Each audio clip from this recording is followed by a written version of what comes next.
Bukas pa inaasang lalabas ng Philippine Area of Responsibility o PAR ang bagyong Glenda. Alamin po natin ang update mula sa ating GMA resident meteorologist na si Ginoong Nathaniel Cruz. Mantani.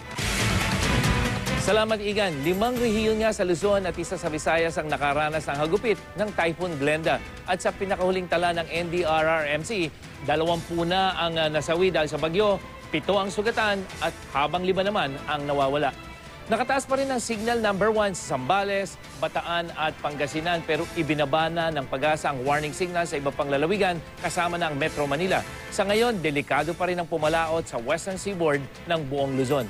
Huling namanta ng Pag-asa ang mata ng Typhoon Glenda 270 kilometers dyan sa may kanluran ng Iba, Zambales at may hangin pa rin ito na nasa 140 kilometers per hour malapit sa gitna at bugsong umaabot pa rin ng 170 kilometers per hour.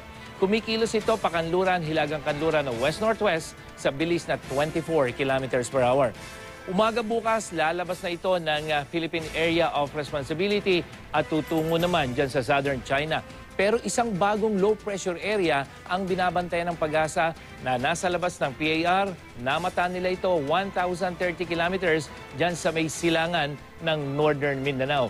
Ang Japan Meteorological Agency itinuturing na itong isang tropical depression o mahinang bagyo. At base sa wind forecast map ng The Weather Company, posibleng sa Biyernes ito pumasok ng Philippine Area of Responsibility. Bukas patuloy pang makararanas ng ulan ang kanlurang bahagi ng Luzon, kabilang na ang Metro Manila na may mahihinang ulan naman diyan sa Visayas hanggang diyan sa Mindanao, posible naman ang thunderstorm. At yan ang latest mula sa GMA Weather. Ako po si Nathaniel Cruz. Magplano para sigurado. I am ready. Serbisyong totoo ng GMA News.